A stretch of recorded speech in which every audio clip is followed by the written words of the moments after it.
I'm back. I had to take a quick break last week to take care of some family business, but now we're back. We're also going to jump ahead in the Bible. We're going to jump to the Gospels. We're going to talk about Matthew this morning.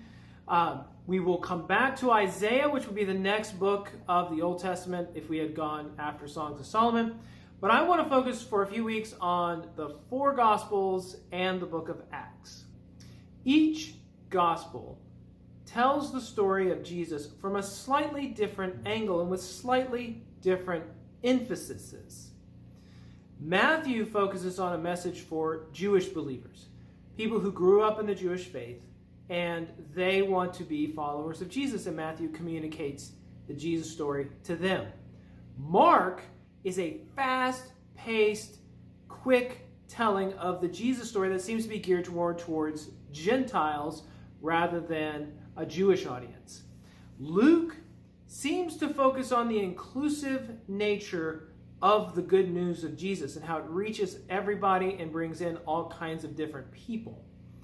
John is off doing his own thing, but one of the things that John does in his gospel is he focuses on both the humanity and the cosmic godly nature of Jesus. Tells us a lot about who and what Jesus is. One of the most famous sections in Matthew's Gospel is the Sermon on the Mount.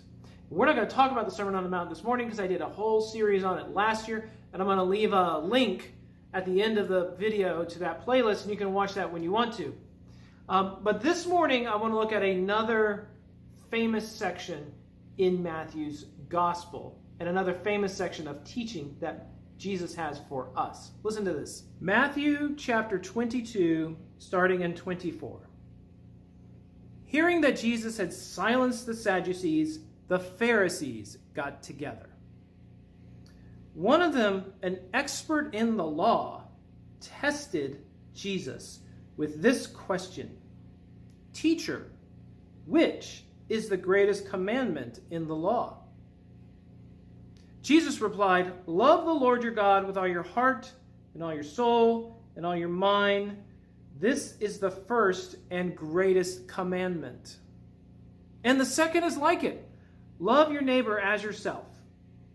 All the law and the prophets hang on these two commandments. Now, this sounds like some very simple teaching. Sounds like pretty straightforward stuff, but it's not. It's more deep than it initially sounds. You have to ask yourself questions based on these two great commands. How do you love the Lord with all your heart, all your soul, and all your mind? What does that look like? Now, first off, don't think about your heart, soul, and mind as three distinct or separate things. That's you. You are heart, soul, mind, and body.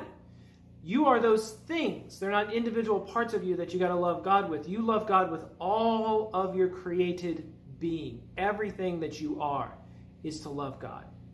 We're to love God with our entire being. The Lord is to be the center of who we are, how we think, how we feel. That is what the Lord is supposed to be, and that is how we love the Lord. By walking in the ways the Lord guides and directs us is how we show love to the Lord. Living as the Lord created us to be. The beings the Lord created us to be, not the things that sin wants us to be, but the things that the Lord wants us to be, is how we show love to the Lord.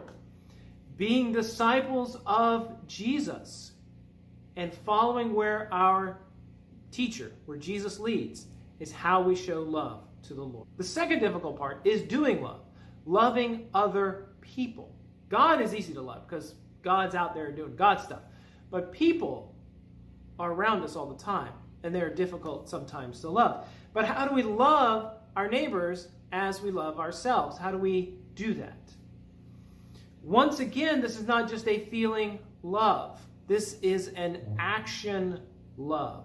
We love our neighbors as we love ourselves by mirroring the way that Jesus loves us. He loves us with a sacrificial love, not a selfish love that keeps everything to himself, but a sacrificial love that gave us the love of God. He loves us by taking action on our behalf. Jesus gives up his godness, becoming human, and taking that humanity to the cross. It's an action he takes on our behalf to show us love so that we can then participate in the love that God has for us. Our love should not be selfish. It should be selfless. And it doesn't mean you become just something everyone can use, like a carpet that people just walk on and get their way with you, but is a love that doesn't focus on yourself, but is a love that looks at what is best for you and best for others, not just yourself. And our love should be a love that takes action. If you have the ability to help, you should be helping. That is how we show love for our neighbors as we love ourselves. These are the greatest commandments. These are the most important things that we as disciples of Jesus do. Jesus makes it clear love is the center. Love for the Lord our God and love for each other. Now, before you go, don't forget to do the YouTube things. You can ring the bell so you don't miss any upcoming videos. You can click over here to like this video. You can click up here to watch last week's video, actually it's 2 weeks ago, on the Songs of Solomon. And you can click down here to subscribe. And you can click over here to watch the playlist of the Sermon on the Mount. And as always, I hope and I pray that you have a blessed week.